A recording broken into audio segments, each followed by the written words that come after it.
Hello friends, this is Akanksha Singh. Welcome you on YouTube channel way to JRF। आज हम discuss करने वाले हैं TGT PGT JIC का प्रैक्टिस सेट नंबर 6। इसके पहले 5 प्रैक्टिस सेट आ चुके हैं, तो वो भी आप ज़रूर देखिएगा। इसका पूरा अलग से प्लेलिस्ट है TGT PGT JIC करके, तो वो पूरा प्लेलिस्ट ज़रूर चेक करिएगा। एंड अगर अभी तक आपने चैनल सब्सक्राइब नहीं किया है तो चैनल को भी सब्सक्राइब जरूर कर लीजिएगा। एंड टेलीग्राम चैनल का लिंक डिस्क्रिप्शन में दिया है, वहाँ से आप टेलीग्राम चैनल ज्वाइन कर लीजिए। आपको सारे PDF वहाँ पे मिल जाएंगे। एंड चैनल को सब्सक्राइब कर दीजिएगा, जिससे आपको टाइम टू टाइम नोटिफिकेशन मिलता रहेगा। तो हम स्टार्ट करते हैं। Question number 1, is a visual teaching add with pieces of flannel felt और सैंड पेपर। देखो यहाँ पे बात किया है विजुअल टीचिंग एड, मीन्स ऐसा टीचिंग एड जो विजुअल है, जिसको देख सकते हैं, उसमें ऑडियो नहीं है, ओनली वीडियो है। और क्या है वो? पीस ऑफ फ्लैनल फेल्ट और सैंड पेपर। तो क्या होता है? ये होता है फ्लैनल ग्राफ। ड्राइंग, जहाँ पे चीज़ें हम ड्रॉ करते हैं, कोई इमेज बनाते हैं। फोटोग्राफ्स, जहाँ पे थ्रू फोटोज़ हम दिखाते हैं चीज़ों को। चाक बोर्ड, जहाँ पे हम लिखते हैं, ब्लैक बोर्ड या चाक बोर्ड। तो जहाँ पे हम फ्लैनल फेल्ट की बात करते हैं, तो वहाँ पे आता है फ्लैनल ग्राफ। नेक्स्ट क्वेश्चन आता है, the group which have membership roll और some procedures for electing office bearer is known as. ऐसे पर्सन का ग्रुप जो ऑफिस के लिए या फिर फॉर्मल चीज़ों के लिए, जो फॉर्मली जो ग्रुप ऑफिस में हैं या फिर जो फॉर्मल मेंबरशिप है उसके लिए यूज होते हैं, उनको क्या बोलते हैं? इनफॉर्मल ग्रुप, लोकल, स्ट्रक्चरल या फॉर्मल। तो ऑफिस है, मीन्स ऑफिस है तो सम फॉर्मल होगा, क्योंकि वहाँ पे step by step and rule and regulations के साथ काम होता है। तो जहाँ पे रूल रेगुलेशन होते हैं, कंट्रोल एनवायरनमेंट होता है, वो क्या होता है? वो फॉर्मल ग्रुप होता है। तो जहाँ पे ऑफिस इलेक्टिंग है, मेंबरशिप है, ऑफिस के काम है, वहाँ पे क्या होता है? फॉर्मल ग्रुप होता है।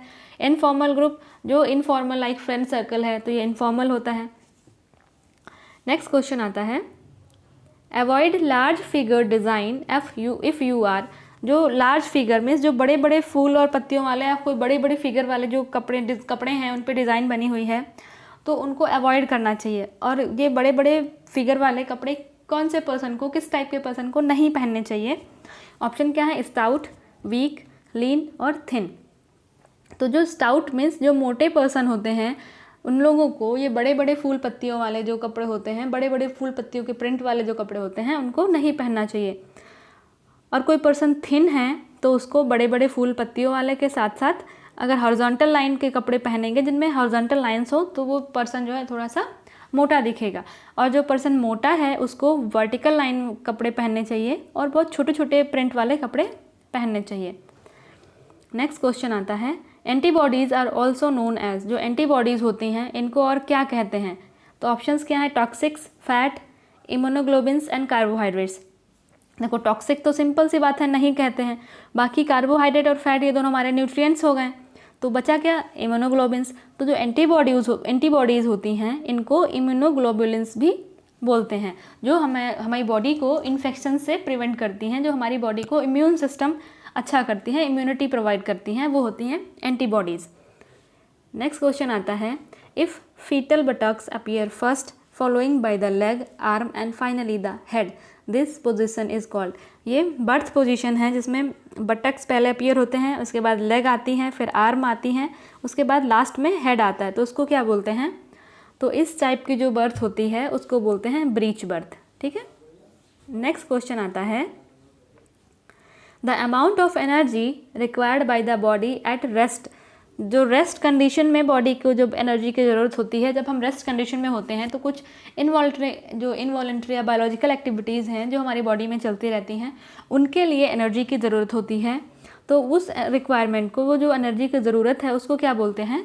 तो उसको बोलते हैं बेसल मेटाबॉलिज्म। देखो, एक होता है BMR, ठीक है, बेसल मेटाबॉलिक रेट, एक होता है बॉडी मास इंडेक्स। तो दोनों में आपको कंफ्यूज नहीं होना है।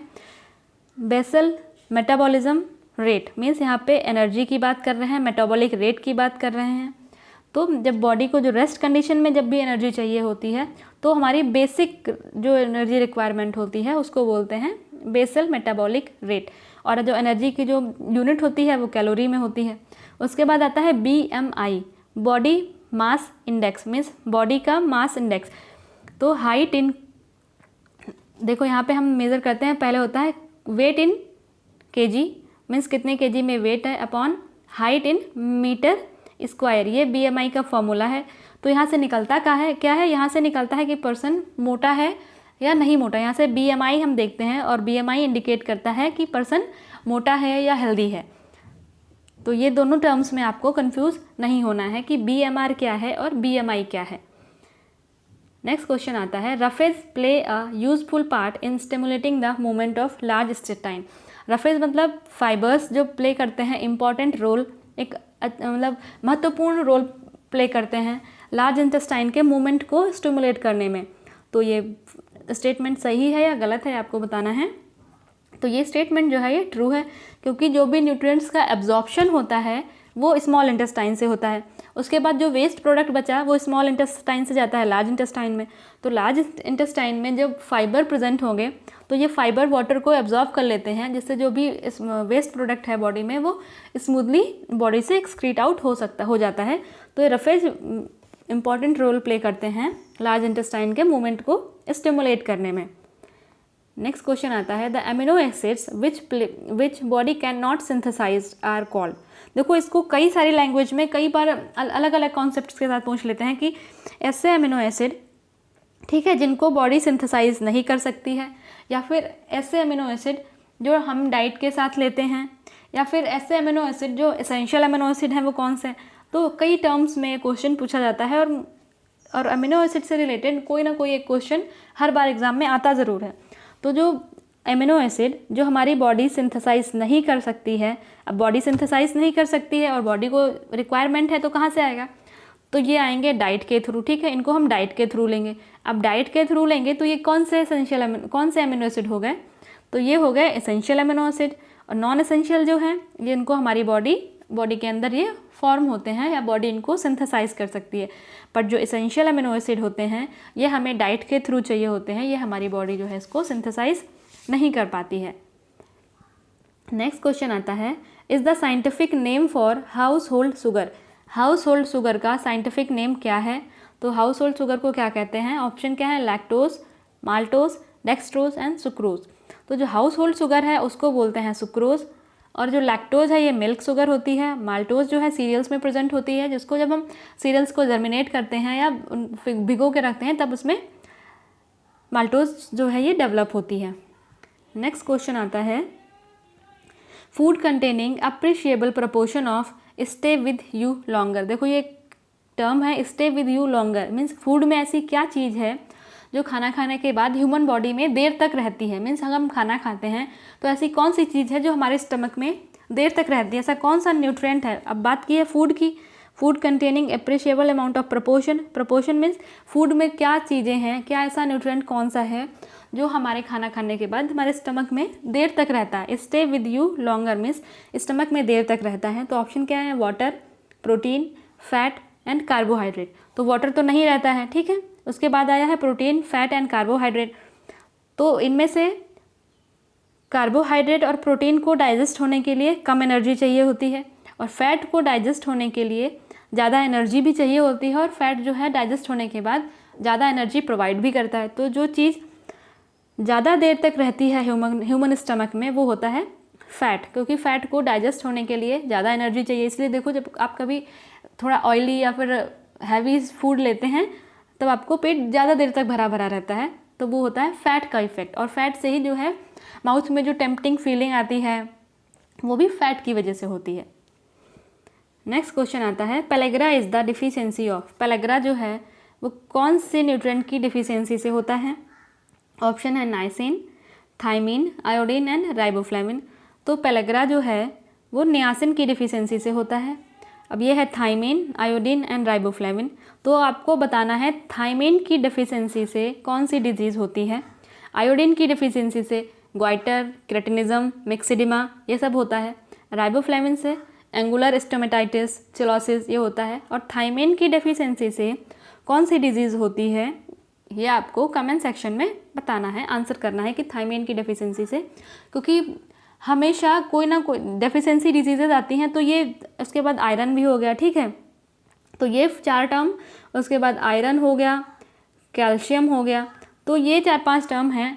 विटामिन की बात करें तो विटामिन सी, विटामिन डी और विटामिन के, ठीक है, ये इतने टर्म हैं जिनकी डिफिशियंसी डिजीज़ के बारे में पूछता है। तो इनकी डिफिशियंसी डिजीज़ के बारे में आपको अच्छे से बिल्कुल पता होनी चाहिए कि कौन सी न्यूट्रिएंट की वजह से कौन सी डिफिशियंसी डिजीज़ होती है। तो नियासिन की डिफिशियंसी से पेलेग्रा होता है, आयोडीन की डिफिशियंसी से ग्वाइटर होता है, क्रेटिनिज्म होता है, राइबोफ्लेविन की कमी से एंगुलर स्टोमेटाइटिस चिलोसिस होता है, और थायमिन की डिफिशियंसी से कौन सी डिजीज़ होती है, ये आपको कमेंट सेक्शन में बताना है। नेक्स्ट क्वेश्चन आता है, is needed for the formation of haemoglobin. इनमें से कौन सा ये न्यूट्रिएंट है जो ज़रूरी होता है हीमोग्लोबिन की फॉर्मेशन के लिए।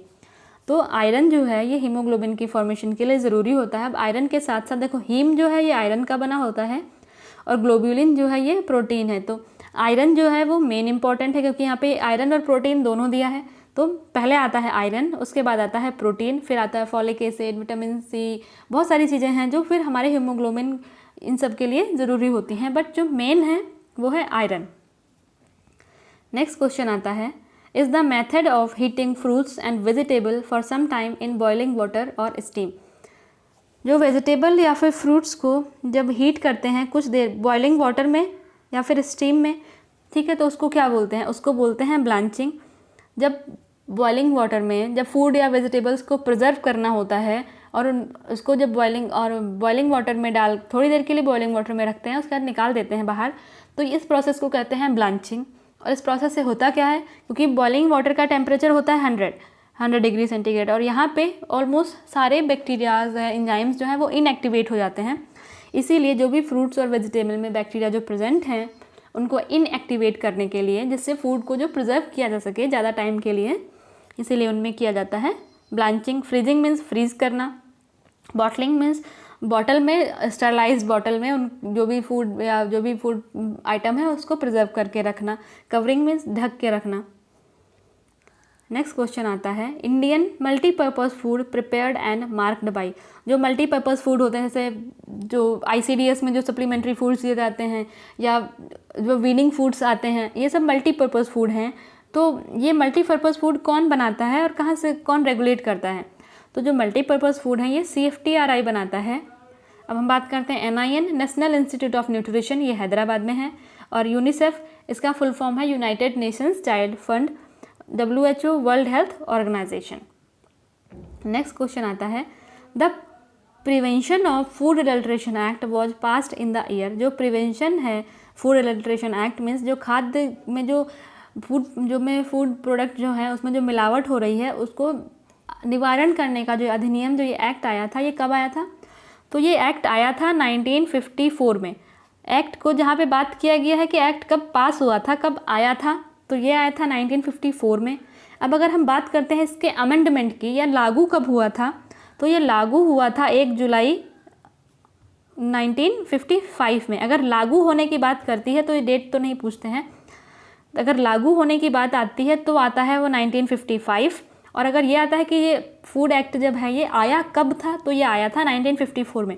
और मोस्टली यही पूछते हैं कि फूड एडल्ट्रेशन एक्ट आया कब था, तो आया था 1954 में। और बहुत रेयरली पूछ लेते हैं कि लागू कब हुआ था, तो लागू हुआ था 1955 में। तो आपको दोनों ईयर याद रखना है कि आया था जब ये फूड एक्ट जो है वो आया था 1954 में और लागू हुआ था 1955 में। नेक्स्ट क्वेश्चन आता है, गिव मीनिंग टू लाइफ। इनमें से कौन सी चीज़ है या कौन सा टर्म है जो लाइफ को, ह्यूमन लाइफ को मीनिंग देती है? ऑप्शंस हैं गोल्स, स्टैंडर्ड, वैल्यू, मनी। ये सारी चीज़ें ह्यूमन लाइफ के लिए इंपॉर्टेंट हैं, बट जो ये गोल्स हैं ये वैल्यूज़ जो हैं ये ह्यूमन लाइफ को मीनिंग देती हैं। क्योंकि जो हमारी ये वैल्यूज़ कहाँ से आती हैं, जो हमारी डिज़ायर्स होती हैं, हमारी जो हमारा पर्सनैलिटी है, वहाँ से ये वैल्यूज़ आती हैं। तो ये वैल्यूज़ जो हैं हमारी ह्यूमन लाइफ को मीनिंग देती हैं। गोल्स जिसके लिए हम काम कर रहे हैं, कोई एक हमने सेट किया गोल जिसके लिए हम काम कर रहे हैं, और स्टैंडर्ड्स में हम वहाँ पे जाके कंपेयर करते हैं कि रिज़ल्ट क्या आया है और क्या आना चाहिए था। तो ये सब वैल्यूज़, गोल्स और स्टैंडर्ड्स, ये सब तीनों एक दूसरे से इंटर रिलेटेड हैं। तो वैल्यूज़ जो हैं ये लाइफ को मीनिंग देती हैं। नेक्स्ट क्वेश्चन आता है, the long term goals are considered fairly. जो लॉन्ग टर्म गोल होते हैं इनको ये कैसे होते हैं? ये फ्लेक्सिबल होते हैं, परमानेंट होते हैं, टेम्परेरी होते हैं, या उनमें से कोई भी नहीं? तो जो लॉन्ग टर्म गोल हैं, जैसे कि किसी लॉन्ग टर्म गोल है कि हमें ग्रेजुएशन कंप्लीट करना है, या फिर उसके बाद जॉब लेना है, या कोई घर खरीदना है या कार खरीदना है, तो ये लॉन्ग टर्म गोल हैं। तो ये जो है ये ज़्यादा परमानेंट होते हैं, ये फिक्स्ड होते हैं, परमानेंट होते हैं, ये जल्दी जल्दी चेंज नहीं होते हैं। नेक्स्ट क्वेश्चन आता है, making coffee is an example of, ये कॉफ़ी बनाना ये एग्जाम्पल है हैबिचुअल डिसीजन का, ठीक है, कि ये डेली ये रीअकरिंग है, इसके लिए कोई डिसीजन नहीं लेना पड़ता है, ये हैबिट में हो गया है कॉफ़ी बनाना। नेक्स्ट क्वेश्चन आता है, efforts where your eye direct the movement of our bodies, जहाँ पे हमारी आंखें एक डायरेक्शन से दूसरी डायरेक्शन में देखती हैं, या हम जहाँ पे चीज़ें हम देखते हैं, आई है तो आई में क्या हो गया, विजुअल इफेक्ट होगा, तो यहाँ पे क्या आ जाएगा, वो आ जाएगा विजुअल इफेक्ट। नेक्स्ट क्वेश्चन आता है, work simplification shows method of work, work simplification से हम क्या मेथड शो करता है कि कैसे काम करना चाहिए, तो मीन्स वर्क सिंप्लीफिकेशन में काम को ऐसे करो कि कम से कम एनर्जी और कम से कम टाइम में काम हमारा कंप्लीट हो जाए और उसकी जो काम की जो क्वालिटी है वो भी ख़राब ना हो। तो ये क्या है, जो वर्क सिंप्लीफिकेशन मेथड है, ये बेस्ट मेथड हमको बताते हैं कि कौन से बेस्ट मेथड से काम को जल्दी और अच्छी तरीके से किया जाए। तो जो थायमीन की डिफिशियंसी से होने वाली डिजीज़ है वो आपको कमेंट सेक्शन में आंसर करके बताना है। एंड अगर वीडियो आपको अच्छा लगा हो तो लाइक एंड शेयर ज़रूर करिएगा, और अगर अभी तक आपने चैनल सब्सक्राइब नहीं किया है तो चैनल को भी सब्सक्राइब जरूर कर लीजिएगा। एंड मिलते हैं नेक्स्ट वीडियो में, तब तक के लिए wish you all the very best, good luck, bye bye.